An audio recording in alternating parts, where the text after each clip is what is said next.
He saw them, 2 7-year-old boys, his eyes staring back at him. Impossible. The woman holding their hands? The one he destroyed 8 years ago? She whispered, "I'm pregnant." He screamed, "Get rid of it! No children, ever!" She vanished that night. He thought she obeyed. He was wrong. She didn't terminate. She hid them, raised them alone. Built a life, protected them from him. Now she's back. Not crying, not begging. Shielding his own sons from their father. The most powerful crime lord in the city just realized. He's been empty for 8 years. His empire? Worthless. His throne? Hollow. Because the 2 boys with his face? Don't know he exists. Tonight, the man who controls everything can't control the only thing that matters. What happens when a king discovers his greatest mistake is still alive? The rain fell like a verdict. Cold. Final. Unforgiving. Deian stood at the edge of the warehouse district, his black coat soaking through, his expression unreadable. The city bent around him. Streets whispered his name in fear. Buildings cast shadows that belonged to him. 30 years old. King of an empire no one dared question. And yet tonight, he felt something he'd spent a decade burying. Unease. The deal was simple. A weapons trade on neutral ground. His men flanked him like silent sentries, their presence a promise of violence held in check. Across the lot, headlights cut through the rain. A black SUV. Daehyun's jaw tightened. The door opened, and the world stopped. She stepped out. Her. 8 years. 8 years since he'd seen that face. That walk. That fire in her eyes that once made him believe he could be something other than what he was. His breath caught, a crack in the armor he'd forged from ice and blood. Her name fell from his lips like a ghost. Amara. She didn't flinch, didn't smile, didn't collapse into the tears he remembered from the night she left. She stood there, rain dripping from her hair, her shoulders squared, her gaze steady, and then 2 small figures ran from behind the SUV. Boys, identical, 7 years old. His heart stopped. They had his eyes, his sharp jaw, his dark hair that fell just slightly over their foreheads. They were laughing, oblivious to the tension crackling in the air, holding action figures and racing toward Amara like she was the center of their universe. "Mom, look! I got the red one! No fair! I wanted red!" The words hit him like bullets. "Mom!" Daehyun's hands curled into fists, his vision blurred. The rain, the cold, the armed men, everything faded. All he saw was them. His sons. The children he'd screamed at her to get rid of. The life he'd thrown away because he was too afraid to be weak. Amara bent down, her voice soft, her smile gentle as she spoke to the boys. "It's okay, babies. You can share." They hugged her, their small arms wrapping around her waist. And when she stood, her eyes found his. There was no accusation, no anger, just a quiet, devastating truth. She had protected them, raised them, loved them. Alone. Daehyun took a step forward.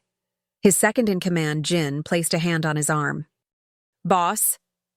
"Don't." Daehyun's voice was low, lethal. "Don't touch me." Jin backed off immediately. Amara didn't move. She didn't run. She stood there, rain soaking her jacket, her chin lifted, her eyes meeting his like she wasn't afraid of the most feared man in the city. Because she never had been. "Amara." His voice cracked. He hated it. Hated the weakness, hated the ache in his chest. She finally spoke. Her voice was calm, strong. "They're mine, Daehyun, not yours." The words cut deeper than any blade. "You..." He couldn't finish. His throat closed. One of the boys looked up at him, curious. "Mom, who's that man?" Daehyun's world shattered. The boy didn't know him. His son didn't know him. Amara placed a protective hand on the boy's shoulder. "No one, sweetheart. Just Someone from a long time ago. No one, the king of the underworld, the man who controlled everything, was no one to his own children. "Get in the car, boys," Amara said softly. They obeyed without question, running back toward the SUV, laughing about their toys. Amara turned to leave. "Wait." Daehyun's voice was raw. She paused, but she didn't turn around. "Why now?" he asked. "Why show up here?" "I didn't come for you," she said quietly. "I came because this is neutral ground. I needed to pick something up. I didn't know you'd be here." A lie, or maybe not. He didn't know anymore. "They're mine," he said, his voice breaking. "Those boys, no." She turned now, her eyes fierce. "They're mine. You made your choice 8 years ago." "I didn't." "You screamed at me." Her voice was steel wrapped in pain. "You told me to get rid of them. You said children would make you weak. So I left. I built a life. I protected them from you." The rain fell harder.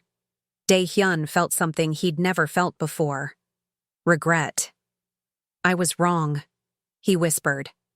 Amara's eyes softened for just a second. Then she shook her head. "It doesn't matter now." She walked away. And for the first time in his life, Daehyun didn't know what to do. The most powerful man in the city stood alone in the rain, watching the only thing that ever mattered drive away. Daehyun didn't sleep. He sat in his penthouse office, the city sprawling beneath him like a kingdom he no longer cared about. The whiskey in his glass was untouched. The reports on his desk, shipments, territories, rivals, meant nothing. All he could see were 2 small faces, his sons, 7 years old. They didn't know him. The thought clawed at his chest. Jin entered quietly, his expression cautious. "Boss, the Kim family is waiting for your response." Daehyun didn't look up. "Tell them I'll deal with it later." "Later? Sir, they're threatening to—" "I said later."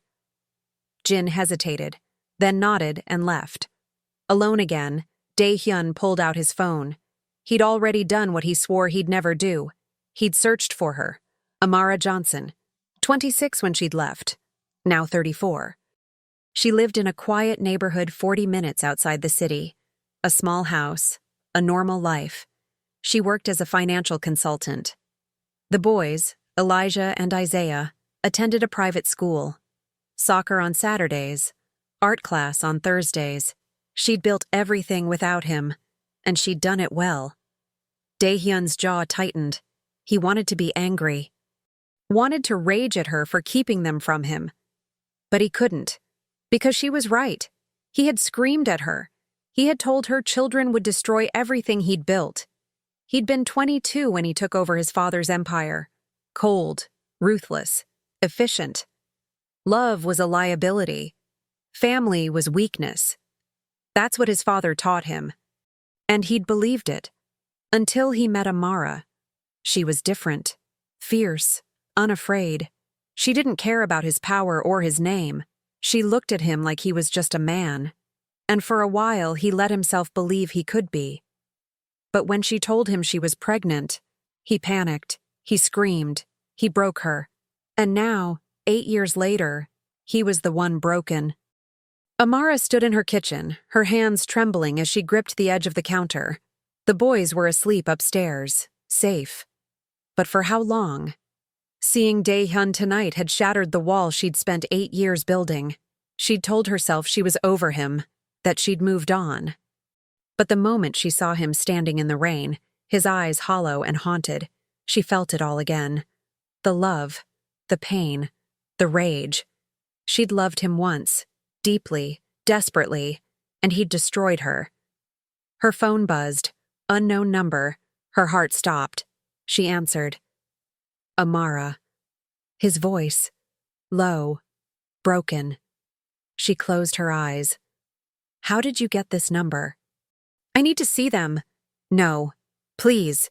The word hung in the air. Daehyun didn't beg. He commanded, threatened, took, but never begged. "They don't know you," Amara said, her voice shaking. "And they never will." "They're my sons." You gave up that right. Silence then. I know. His voice cracked. I know I did, but I'm asking now. Let me see them. Just once. Amara's chest tightened. She wanted to say no, wanted to protect her boys from the dangerous world he lived in, but she heard something in his voice she'd never heard before. Regret. 1 hour, she said finally. Tomorrow, at the park on Maple Street. You come alone. No guards, no weapons, just you. Okay. And Daehyun? Yeah? If you hurt them, if you even think about dragging them into your world, I'll disappear, and you'll never find us. He didn't argue. I understand. She hung up, and for the first time in 8 years, she let herself cry. The next afternoon, Daehyun stood at the edge of the park, his hands shoved in his coat pockets, his heart pounding. He'd faced armed enemies, survived ambushes, stared down death more times than he could count. But this terrified him. He saw them before they saw him. Elijah and Isaiah, running across the grass, laughing, kicking a soccer ball back and forth. Amara sat on a bench nearby, her arms crossed, her eyes locked on him. She didn't smile. Daehyun walked over slowly. The boys stopped playing when they saw him. Elijah, or was it Isaiah, tilted his head. Hey, you're the guy from last night. Daehyun's throat tightened. Yeah, I am. Are you a friend of Mom's? He glanced at Amara. She didn't move. I used to be, he said carefully. Isaiah, the quieter one, he realized, studied him with sharp, knowing eyes. Daehyun's eyes. You look sad, Isaiah said. The words hit him like a punch. I am, Daehyun admitted. A little. Why? Because I threw away the best thing that ever happened to me. Because I made a mistake a long time ago, he said softly. And I'm trying to fix it. Elijah kicked the ball toward him. Wanna play? Daehyun looked at Amara. She nodded once. Barely. He picked up the ball, and for the first time in 8 years, Daehyun smiled. They played for an hour.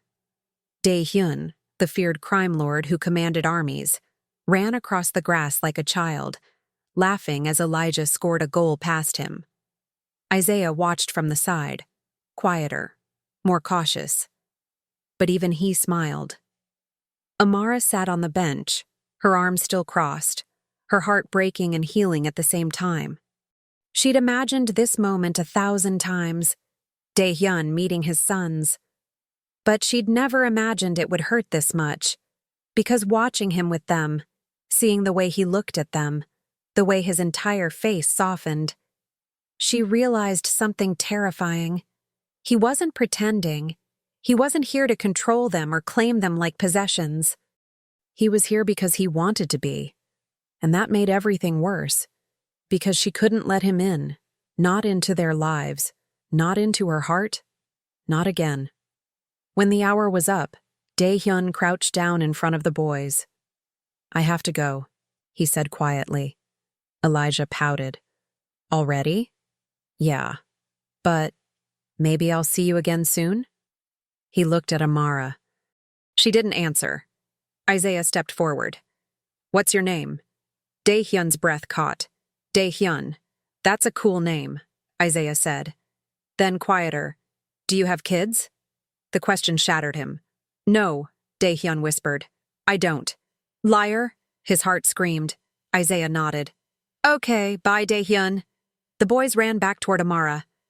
Daehyun stood, his chest tight, his eyes burning. Amara walked over, her expression unreadable. Thank you, he said. Don't thank me, she replied. This doesn't change anything. Amara, you have your world, Daehyun. I have mine. They don't mix. What if I left it? The words came out before he could stop them. She froze. What? The life? The empire? What if I walked away? Amara stared at him, her eyes wide. Then she shook her head. You can't. Why not? Because it's who you are. Her voice broke. You are that world. You always have been. I was wrong. It's too late. Is it? Silence. Amara's eyes filled with tears.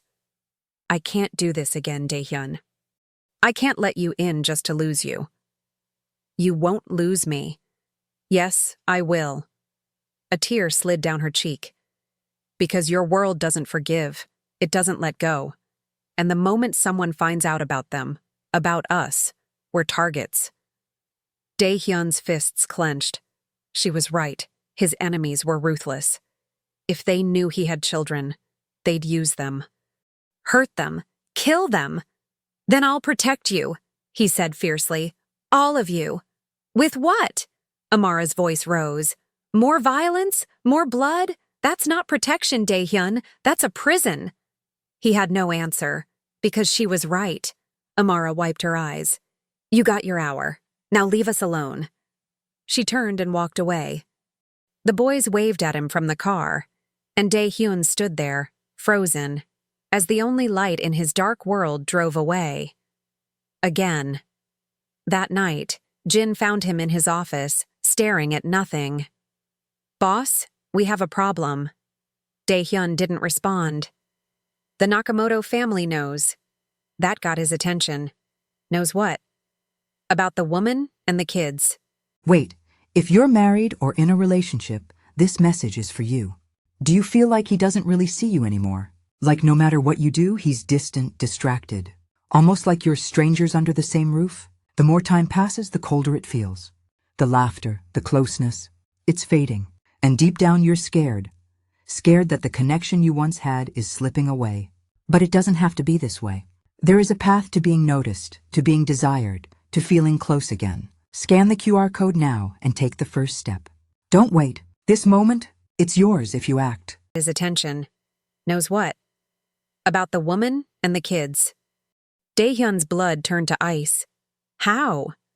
Someone saw you at the park. Word travels fast. Daehyun stood, his entire body rigid. Do they know where she lives? Jin hesitated. Jin, do they know? Not yet, but they're looking. Daehyun's vision went red. The Nakamoto family, his oldest rivals, ruthless, brutal. If they found Amara and the boys. Double the surveillance, Daehyun ordered. Put men on her street, invisible. No one goes near that house. Boss, if we station men there, it'll draw attention. I don't care. His voice was lethal. If anything happens to them, I'll burn the Nakamotos to the ground. Jin nodded and left. Daehyun collapsed into his chair. He'd spent 8 years building walls to keep the world out. Now those walls were closing in, and the people he loved most were trapped inside. The threat came at midnight. A single envelope. Black. Elegant. Delivered to Daehyun's office by a messenger who disappeared into the shadows before anyone could question him. Daehyun knew what it was before he opened it. He'd received threats before, hundreds of them over the years. Letters soaked in blood, photos of mutilated enemies, messages carved into the bodies of traitors. But this one felt different. His instincts, sharpened by years of surviving in a world where hesitation meant death, screamed at him that this was worse. His hands were steady as he slid the envelope open. Years of controlling his emotions, of burying fear beneath layers of ice, kept his expression neutral. Inside, a photograph. Amara's house. The white fence. The garden she'd planted. The small porch with the rocking chair. And in the front yard, 2 boys, 7 years old, playing with a soccer ball. His sons. The image was taken from across the street. Recent. Maybe today. The angle was perfect. Professional. Whoever took this knew exactly what they were doing. Beneath the photo, a note. Elegant handwriting, almost beautiful in its cruelty. Beautiful children. It would be a shame if something happened to them. You have 3 days to respond to our proposal. Otherwise, accidents happen, especially to children. No signature, none needed. The Nakamotos. Daehyun's hands began to shake, not from fear, From rage so pure, so absolute, it took every ounce of control not to destroy everything in the room. They knew. They knew about Amara, about the boys, and they were threatening them, threatening to hurt the only things in this world that mattered. Jin stood across the desk, his face pale, his jaw tight. He'd read the note before bringing it to Deian. "Boss," Jin said carefully, his voice low, "we need to move them, tonight. Get them out of the city, somewhere safe, somewhere the Nakamotos can't reach." "No." Daehyun's voice was cold, lethal. "If we move them, the Nakamotos will know we're afraid. They'll push harder. They'll see it as weakness." "Then what do we do?" Daehyun looked up, his eyes dark, empty of everything except purpose. "We end this, permanently." "How?" "I don't know yet." Daehyun stood, pocketing the photograph. "But no one threatens my family and lives to tell about it." Jin nodded. "I'll double the surveillance on her street." Quietly. "They won't even know we're there." "Triple it. I want eyes on every corner, every car, every person who walks past that house." Daehyun's voice was steel wrapped in barely controlled violence. "And if anyone gets within 50 feet of that property without authorization, you neutralize them. I don't care who they are." "Understood." "One more thing." Daehyun looked at Jin, his oldest friend, the only person who'd stayed loyal through everything. "Amara can't know about the surveillance. Not yet. She'll panic, try to run. And if she runs, she's vulnerable, exposed. What if she finds out anyway? Then I'll deal with it." Daehyun grabbed his coat. "I'm going there now." "Boss, it's midnight." "I don't care what time it is." Daehyun's eyes were wild, desperate. "Those are my sons, and I'm not letting anyone hurt them." He was out the door before Jin could respond. Amara felt it before she saw it. The shift in the air. The silence that didn't belong in her neighborhood. She stood at her kitchen window, washing dishes from dinner, when she noticed the black sedan parked across the street. It hadn't been there an hour ago when she'd taken out the trash. Her pulse quickened. She dried her hands slowly, keeping her movements calm, controlled. Years of survival instincts she'd developed after leaving Daehyun, after building a life in the shadows, kicked in. She walked to the living room where Elijah and Isaiah were sprawled on the floor, watching cartoons, their laughter filling the space. Normal. Innocent. Safe. But for how long? "Boys," she said softly, keeping her voice steady. "Go upstairs, now." Elijah looked up, confused. "But Mom, the show's not over. Now, baby, please." Something in her voice, the edge of fear she couldn't quite hide, made them obey without another word. They ran upstairs, their footsteps echoing through the house. Amara locked the front door, drew the curtains, grabbed her phone, and called the one person she swore she'd never call again. Daehyun answered on the first ring. "Amara." "There's a car outside my house." Her voice shook despite her efforts to control it. "Black sedan, tinted windows. It's been sitting there for 15 minutes. I don't recognize it. And no one in this neighborhood drives cars like that." Silence. Then his voice, low and deadly calm. "Lock every door, every window. Don't go near the glass. I'm coming." "Daehyun." "I'm already in the car. 5 minutes away. Stay on the phone with me." She heard it. The roar of an engine. The screech of tires. The sound of a man who would tear the world apart to protect what was his. "Amara, listen to me." His voice was steady now, in control. The voice of a man who'd commanded armies, who'd survived impossible situations. "If anyone tries to come inside, if you hear anything, you take the boys out the back door. There's a trail behind your yard. Follow it to the main road. My men are there." "Your men?" Her voice rose. "You've been watching us?" "Yes." No apology, no hesitation. "Since the park, I wasn't going to let anyone get near you. Amara's chest tightened. She wanted to be angry. Wanted to scream at him for violating her privacy, for making decisions without her consent, for dragging his world into hers.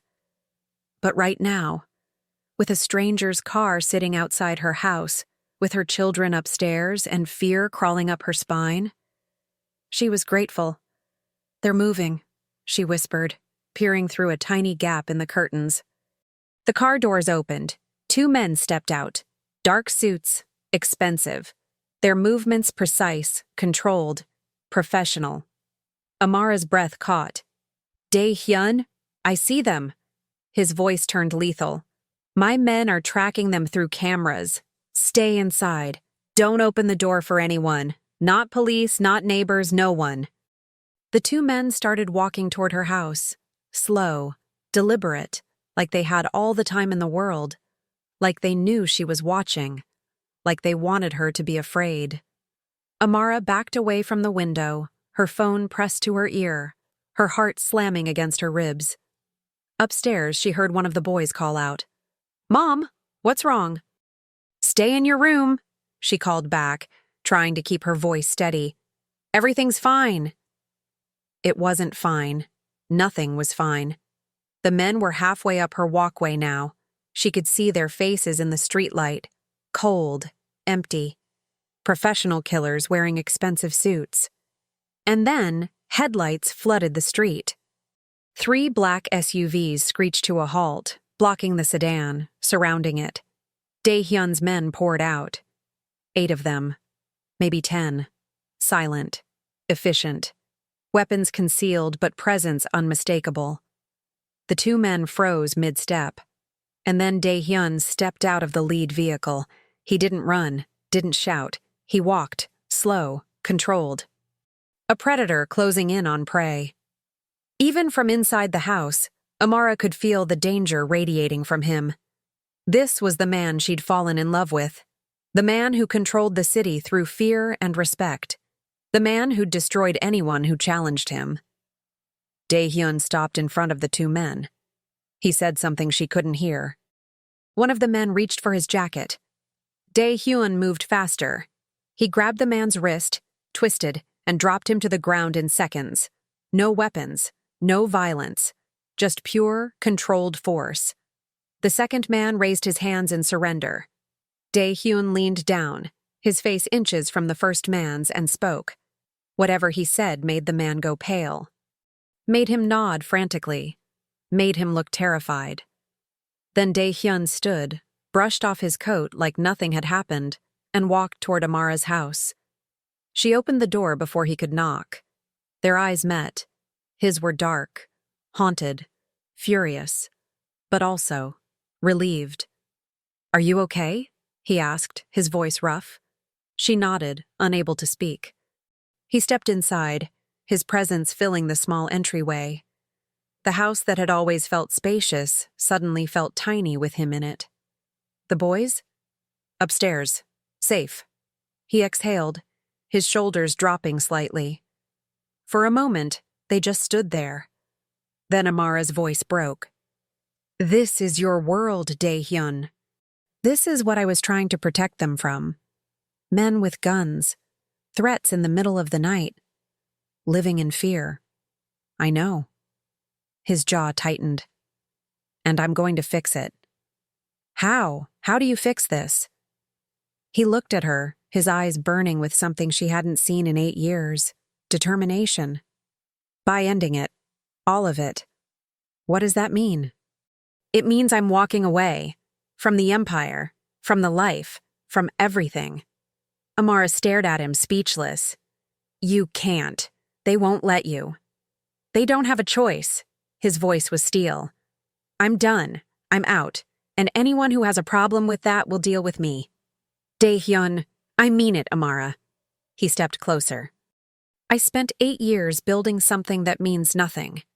And in one day, one moment of seeing you with them, I realized I'd thrown away everything that mattered. I'm not making that mistake again." She wanted to believe him. God, she wanted to believe him. But she'd heard promises before. seen him choose power over love. What about the Nakamotos? I'm meeting with their head tomorrow. I'm going to offer him a deal. What kind of deal? Whatever it takes to keep you safe. He looked toward the stairs where the boys were hidden. Whatever it takes to keep them safe. Tears filled Amara's eyes. And if they say no? His expression darkened. Then I'll make them regret it. She knew what that meant. Knew the violence he was capable of. But right now, with her children upstairs and danger outside her door, she couldn't bring herself to care. Stay tonight, she whispered. Please. He nodded. I'm not going anywhere. They sat in her living room, the house quiet except for the distant sound of the boys whispering upstairs. Dae-hyun's men had cleared the street. The sedan was gone. The two men, whoever they were, had been dealt with. But the threat remained. How long have you been watching us? Amara asked. Since the park. That was 2 weeks ago. I know. Why didn't you tell me? Because you would have told me to stop. He looked at her. And I couldn't. Not when I knew they were out there. Not when I knew what they'd do if they found you. Who are they? The Nakamotos? My oldest rivals. Ruthless. Brutal. They've been trying to take my territory for years. And now they know about us. Yes. Because of you. He flinched. Yes. Amara closed her eyes. I built a life here, Dae-hyun. A normal life. The boys go to school, they play soccer, they have friends. They don't know about your world. And I wanted to keep it that way. I know. But now they're in danger because of you. I know. His voice cracked. And I'm sorry. God, Amara, I'm so sorry. She looked at him, really looked at him, saw the guilt, the fear, the desperation. This wasn't the cold, calculating crime lord she'd left 8 years ago. This was a man who'd just realized what he stood to lose. What happens now? She asked quietly. Now I fix it. Permanently. How? By giving them what they want. Which is? Me. Out of the picture. Amara's breath caught. You'd really walk away? For you? For them? He nodded. In a heartbeat. She wanted to believe him. But 8 years of hurt, of raising 2 boys alone, of building walls to protect herself, it all made trust nearly impossible. I need time, she whispered. I know. And I need you to promise me something. Anything. Promise me you won't let them get hurt, no matter what happens, no matter what it costs. He reached for her hand. She didn't pull away. I promise, he said. On my life, I promise. Upstairs, a door creaked open, small footsteps on the stairs. Elijah appeared, his eyes wide, his expression worried. Mom? Is everything okay? Amara forced a smile. Everything's fine, baby. Who were those men outside? She froze. He'd seen them. Dae-hyun stood. Just some people who got lost. They're gone now. Elijah looked at him. Are you staying? Yeah, buddy, I'm staying. Good. Elijah nodded. Isaiah was scared. Isaiah? Dae-hyun's heart clenched. Where is he? In our room, under the bed. Dae-hyun looked at Amara. She nodded. He climbed the stairs, his chest tight, and found Isaiah exactly where Elijah said. Under the bed. Curled up. Shaking. Hey, Dae-hyun said softly, kneeling down. It's okay. You're safe. Isaiah looked at him with those eyes, Dae-hyun's eyes, filled with fear. I heard yelling, Isaiah whispered. I know, but it's over now. Are the bad men gone? Yes. Promise? Dae-hyun's throat tightened. Promise. Isaiah crawled out slowly, and then, without warning, he wrapped his arms around Dae-hyun's neck. The boy was shaking, crying, terrified. And Dae-hyun held him, held his son, and made a silent vow. No one would ever scare this child again. No one would ever threaten his family, even if it meant destroying everything he'd built, even if it meant walking away from the only life he'd ever known. Because this, holding his son, feeling the boy's heartbeat against his chest, this was worth more than any empire. The meeting was set for dawn. Deian stood in his penthouse, staring at the city that had once been his kingdom. Every building, every street, every shadow held a memory. Deals made, enemies destroyed, power consolidated. For 15 years he'd ruled this place with an iron fist, and now he was about to give it all away. He didn't sleep, couldn't. Every time he closed his eyes, he saw Isaiah's terrified face, heard Elijah asking if the bad men were gone, felt Amara's trembling hand in his. His empire had cost him everything that mattered, and he was done paying that price. Jin entered quietly, carrying a folder. His expression was grim. The Nakamotos confirmed. 6 a.m., the old warehouse on 5th, neutral ground. Kaido's coming himself.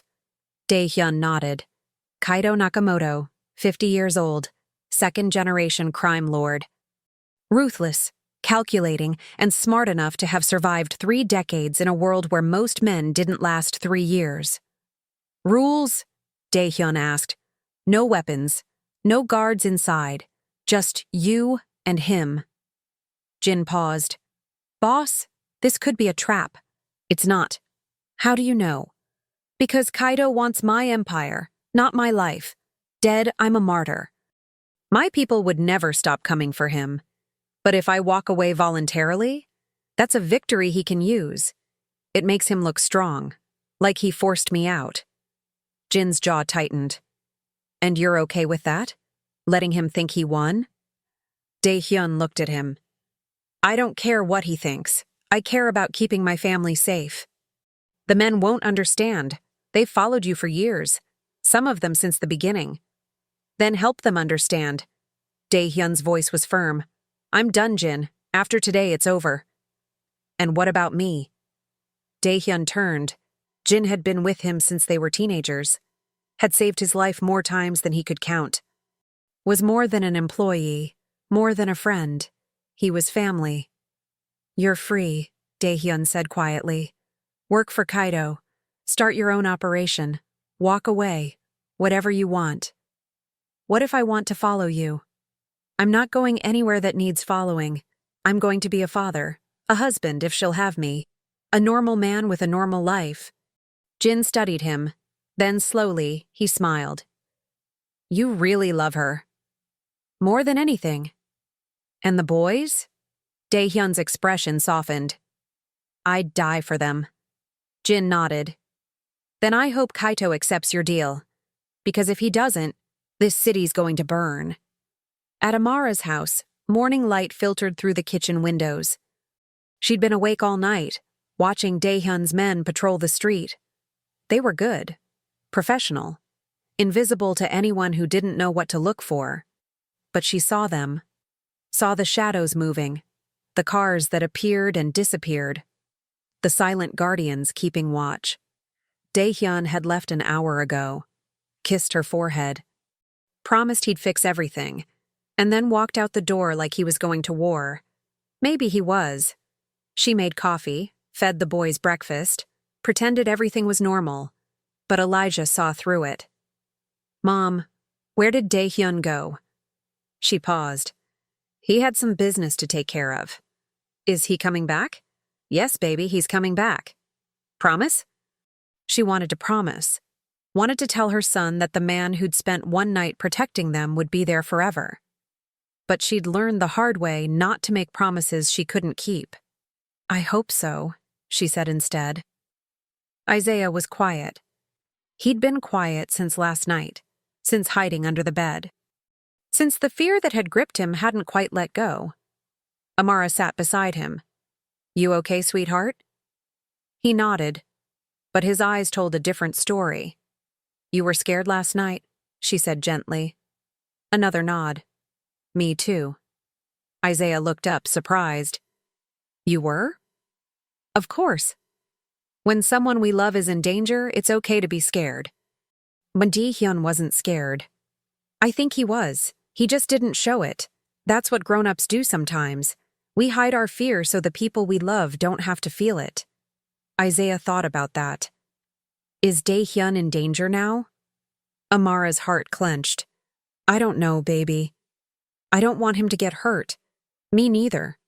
Do you love him? The question hit her like a physical blow. Did she? After everything? After 8 years of anger and hurt and building walls so high she thought nothing could breach them? Yes, she whispered. I do. Isaiah hugged her. And Amara held him, praying that the man she loved would come back alive. The warehouse was exactly as Deian remembered. Empty, cold, echoing.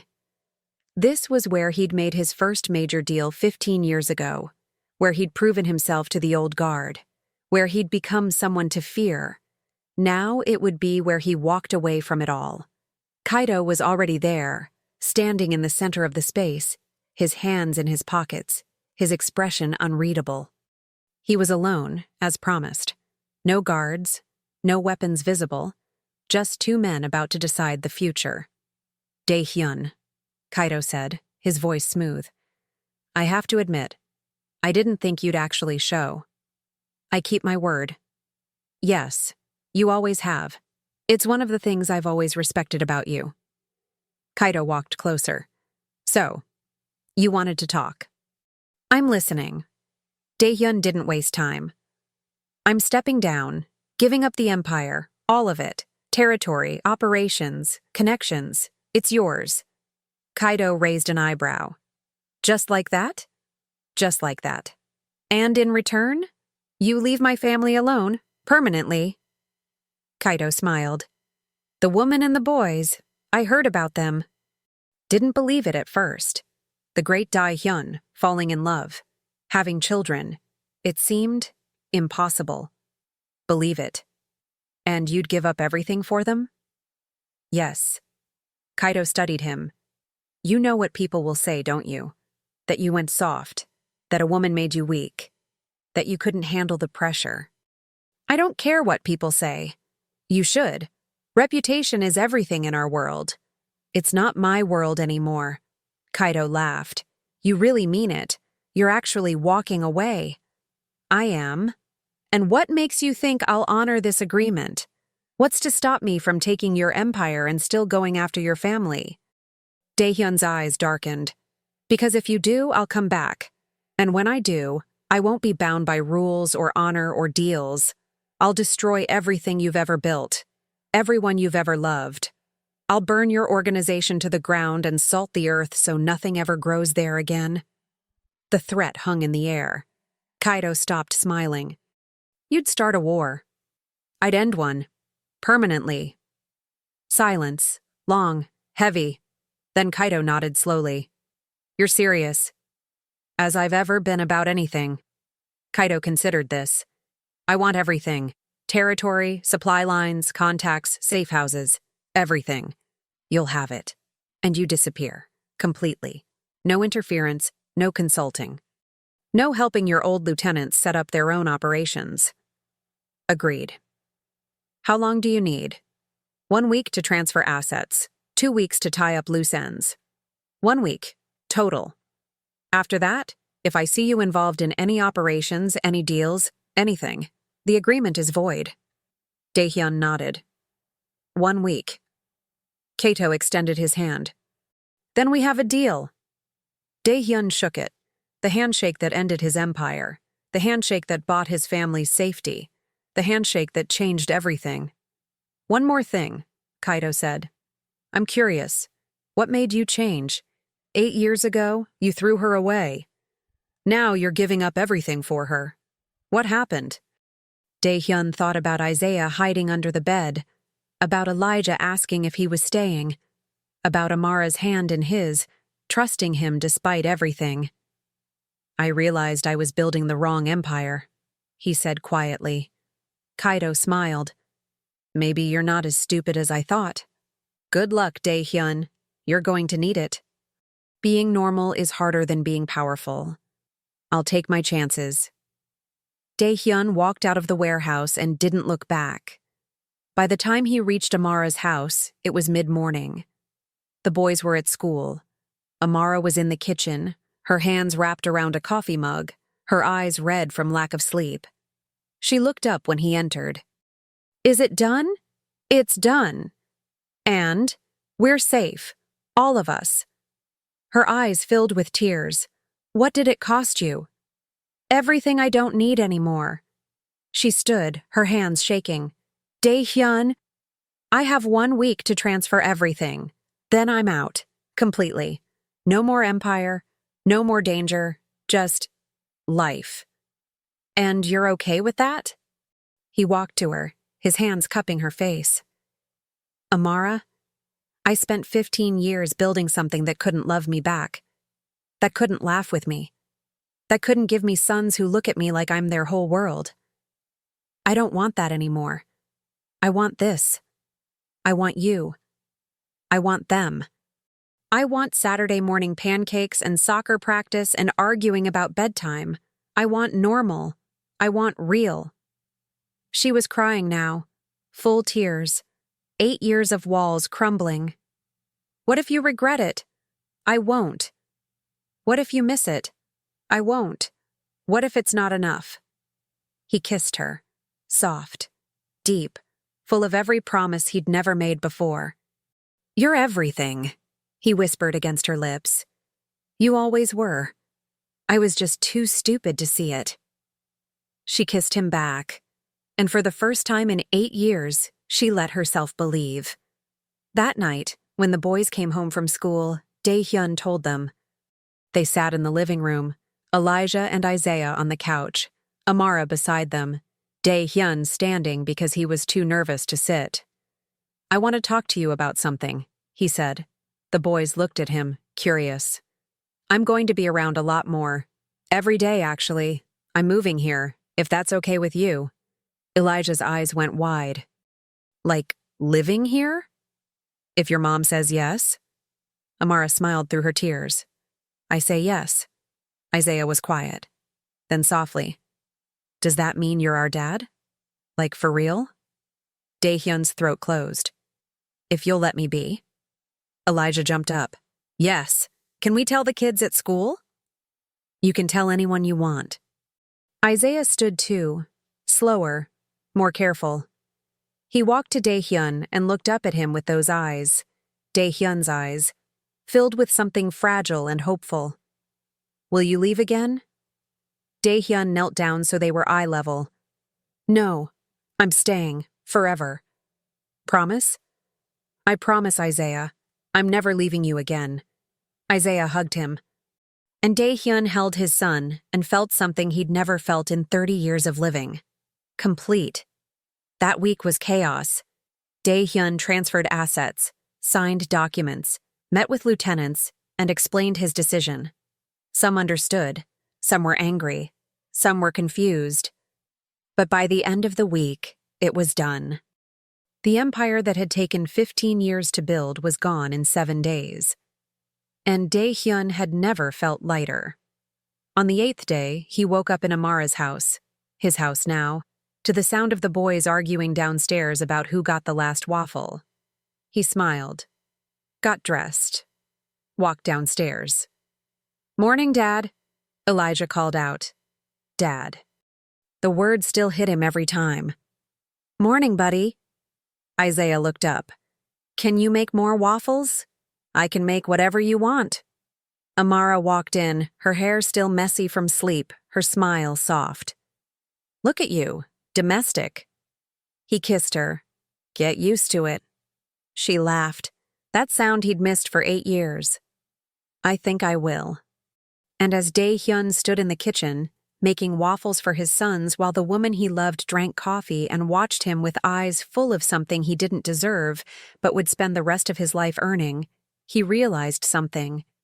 He'd spent 30 years searching for power, but he'd finally found what he was really looking for. Home. 6 months later, Daehyun stood in the backyard of a house he'd never imagined owning. Not a penthouse with a view of the city he'd once controlled.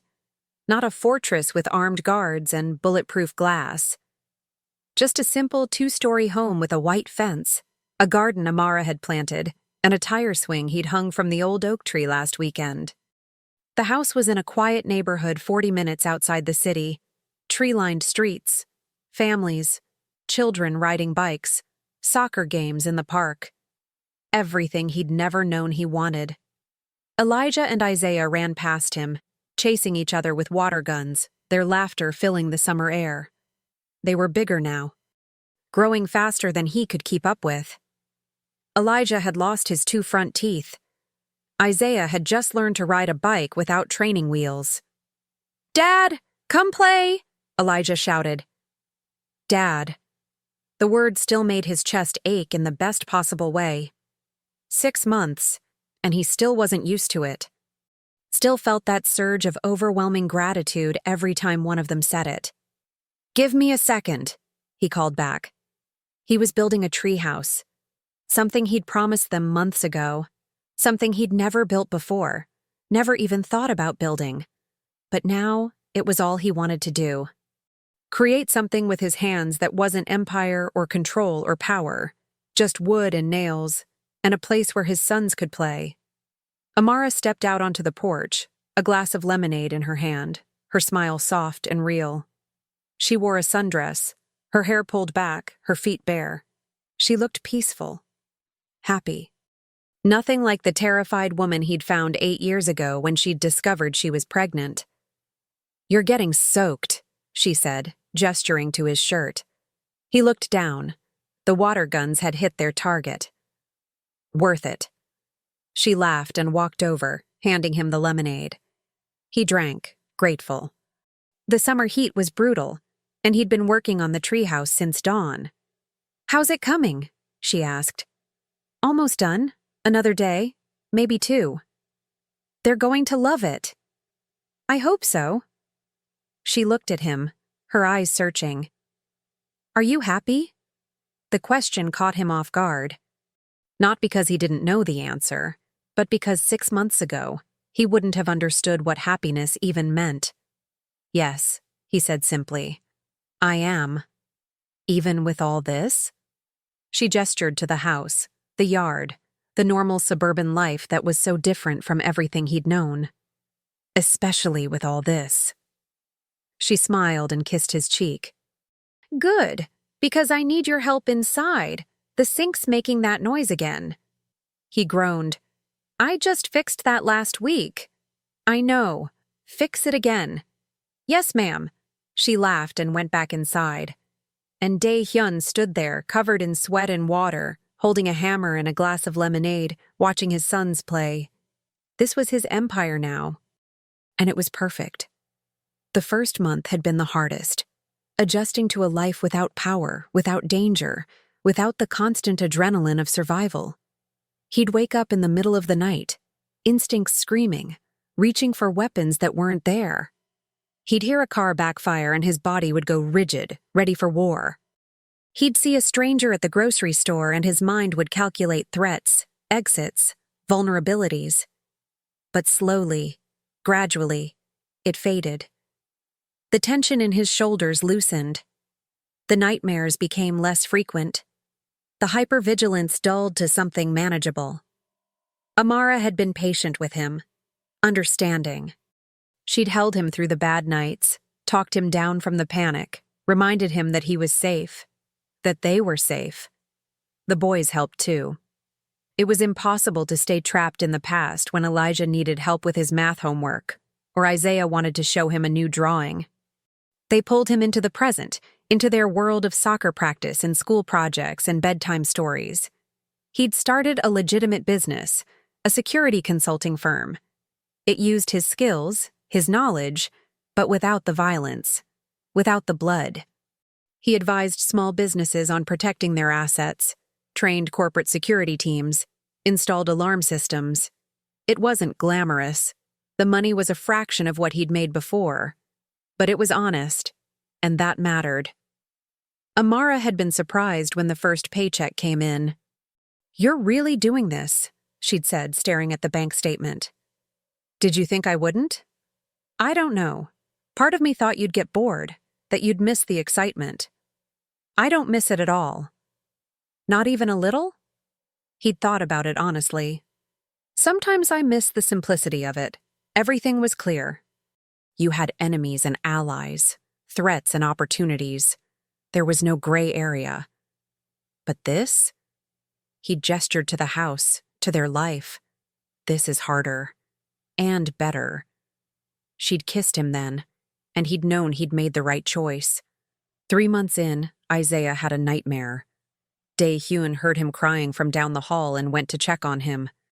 The boy was sitting up in bed, tears streaming down his face, his body shaking. Hey, Deian said softly, sitting on the edge of the bed. What's wrong, buddy? Bad dream. Want to talk about it? Isaiah hesitated, then nodded. I dreamed you left, that you went back to your old life and didn't come back. Deian's heart broke. Isaiah, I'm not going anywhere. I promised you, remember? But what if you change your mind? What if you get bored with us? Bored with you? Deian pulled him close.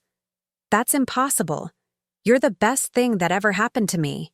You and your brother and your mom. Nothing in my old life was even close to this. Really? Really? Isaiah was quiet for a moment. Can you stay until I fall asleep? I'll stay as long as you need. Deian sat with him, holding his hand, until the boy's breathing evened out and sleep took him. And even then, he stayed a while longer, just to be sure. 4 months in, Deian realized he wanted to marry Amara. Not eventually, not someday. Now. He wanted to make it official, wanted the boys to have his name, wanted her to be his wife in every legal and meaningful way. But first, he needed to ask the boys. They were old enough to have a say, old enough to understand what it meant. He took them out for ice cream one Saturday afternoon, just the 3 of them. They sat in the park, eating their cones, talking about nothing important. And then Deian took a breath and said, Can I ask you guys something serious? Elijah and Isaiah exchanged glances. Sure, Elijah said. What do you think about me marrying your mom? Elijah's eyes went wide. Like for real? Like a wedding? Yeah, like a wedding. Would you be our dad forever then? Isaiah asked. I'm already your dad forever. But yes, it would make it official. You'd have my last name if you wanted. We'd be a real family. Legally. Elijah grinned. Can we be in the wedding? Of course. Can I wear a suit? The fanciest suit we can find. Isaiah was quieter. Does Mom know you're asking us first? No. I wanted to make sure you were okay with it before I asked her. Isaiah thought about this. Then he smiled. I think you should ask her. I think she'll say yes. You think so? She loves you. We can tell. Deian's throat tightened. I love her too, and I love you guys, more than anything. Elijah held up his ice cream cone. To family! They clinked their cones together, laughing when ice cream dripped everywhere. And Deian knew. This was right. This was everything. He planned the proposal for 2 weeks. Nothing extravagant. No fancy restaurant or public spectacle. Just something meaningful. Something them. He decided on the backyard, under the string lights they'd hung together last month. The boys helped him plan every detail. Elijah wanted music. Isaiah wanted flowers. Deian wanted it to be perfect. On a Friday evening after dinner, he led Amara outside. The boys were hiding behind the porch, barely containing their excitement. The lights glowed softly overhead. Roses, her favorite, lined the walkway he'd built. What's all this? She asked, her eyes wide. Just something I needed to do. He got down on one knee. Her hands flew to her mouth, tears already forming. Amara, 8 years ago, I made the worst mistake of my life. I let you go. I chose power over love, fear over faith. I hurt you in ways I can never fully make right. But you gave me a second chance. You let me into your life, into your home. into your heart. You let me be a father to our sons, and every day with you has been a gift I don't deserve, but will spend the rest of my life earning. He pulled out the ring. Simple, elegant, perfect. Will you marry me? She was crying now, full, uncontrolled tears. Yes, she whispered. Yes, yes, yes. He slid the ring onto her finger and stood, pulling her into his arms. The boys burst from their hiding spot, cheering, running toward them. They all hugged together, a tangle of arms and laughter and joy. Can we tell everyone at school? Elijah asked. You can tell anyone you want, Amara said, laughing through her tears. Isaiah looked up at Deian.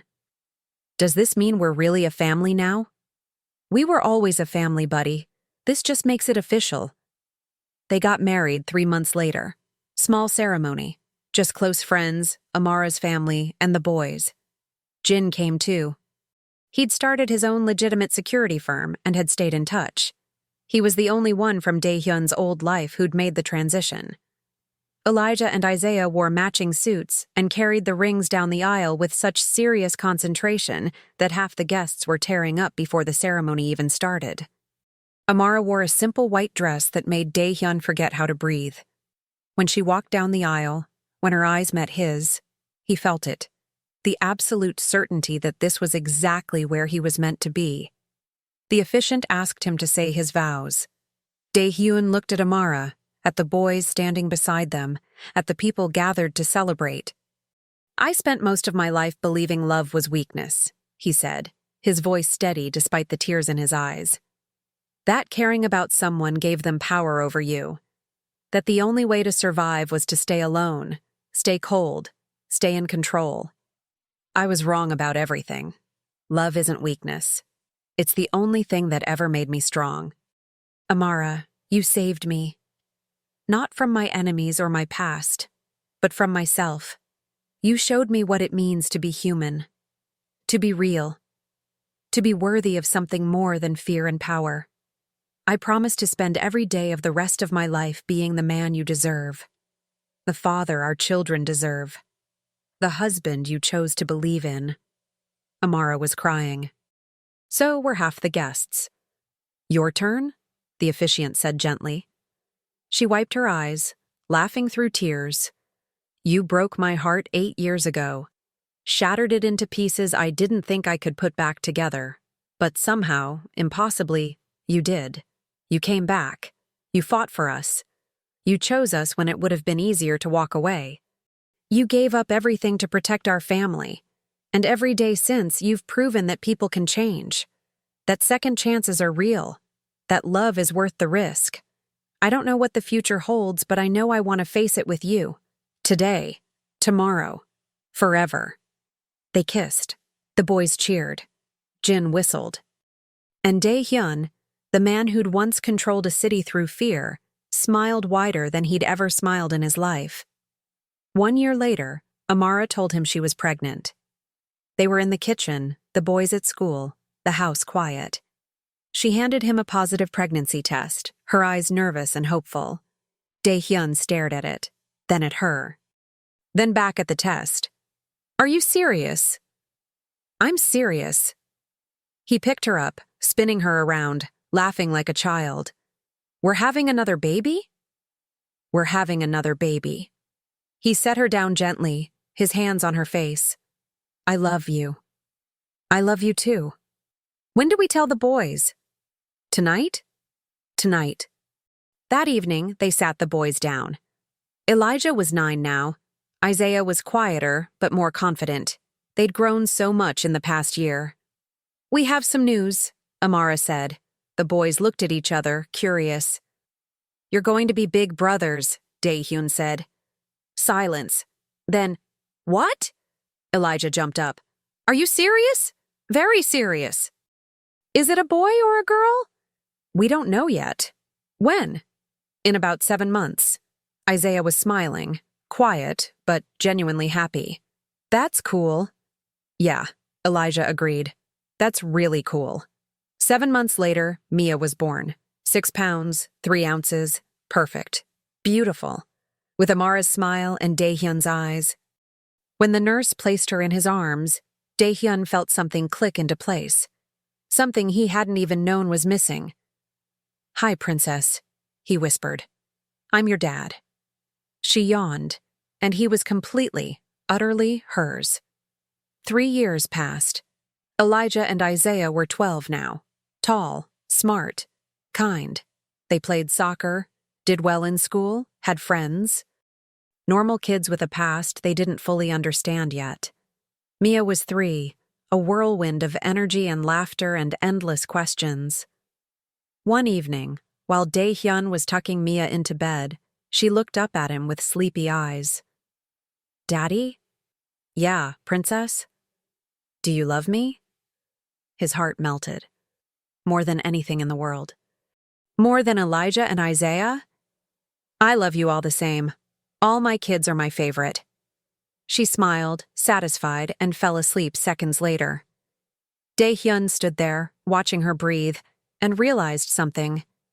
This was his legacy. Not territory or power or fear.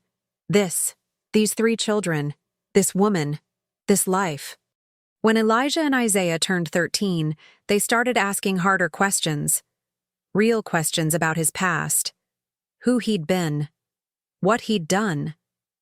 Daehyun had known this day would come, had prepared for it, but it was still terrifying. They were at dinner. Mia was drawing at the table. Amara was watching carefully, and then Elijah asked, "Dad, what did you do before? Before us?" Daehyun set down his fork. "I ran a criminal organization." The boys went quiet. "Like the mafia?" Isaiah asked. "Similar. I controlled territory, ran illegal operations, hurt people who threatened me." "Did you kill people?" Elijah's voice was small. Daehyun chose his words carefully. "I ordered things done that I'm not proud of. I made choices that hurt people. I was a bad person for a long time." "Why?" "Because I thought power was the only thing that mattered, that being feared was the same as being respected. I was wrong." Isaiah looked at him. "What changed?" "Your mom. You. Finding out I had children made me realize I'd spent my whole life chasing the wrong things." "Do you regret it?" Elijah asked. "Giving it all up?" Daehyun looked at his family, at Amara, at the boys, at Mia drawing with crayons, at the life they'd built. "Not for a second," he said. "Not even a little bit." Elijah nodded slowly. "I think you're a good person now. I'm trying to be." "I think you're doing a good job," Isaiah added quietly. Daehyun's throat closed. "Thank you, boys." That night, after the kids were asleep, Amara found him on the porch, staring at the stars. "You okay?" she asked. "Yeah, just thinking." "About?" "About how lucky I am." She sat beside him, her hand finding his. "We're the lucky ones." "How do you figure?" "Because you chose us. You could have kept your empire, your power, your control, but you chose love instead. You chose family. Not everyone does that." He looked at her. "It wasn't a choice. It was survival. I couldn't live without you anymore." She kissed him, soft, sweet, full of 15 years of history and pain and healing. "I'm proud of you," she whispered. "For what?" "For becoming the man you were always meant to be." 5 years later, Daehyun stood in the backyard of their home, watching his family. Elijah and Isaiah were 18 now, graduating high school, college-bound. Men in their own right. Mia was 8, smart, funny, fearless. Amara stood beside him, her hair starting to gray, her smile still the same. "Can you believe it's been 13 years?" she asked. "No," he admitted. "Feels like yesterday." "Any regrets?" He looked at her, at the boys teaching Mia how to throw a football, at the life they'd built from ashes and second chances. "Not a single one," he said. "This is everything I never knew I needed." She leaned against him. I love you. I love you too. And as the sun set over their backyard, over their home, over their family, Daehyun realized something profound. He'd spent 30 years building an empire of fear, but the only empire worth having was this one, built on love, on trust, on the belief that people could change, that second chances were real. That family was the only power that mattered. He'd been a king once, feared by thousands, respected by none. Now he was just a man, a husband. Wait, before the video ends, listen. If you've ever felt invisible, unnoticed, like the person you love doesn't really see you, this is for you. You can feel that closeness again, that spark, that connection, the way it used to be. But you have to take the first step. Scan the QR code now. Don't wait. Your chance to be seen, to be noticed, to be wanted. It's right here, right now.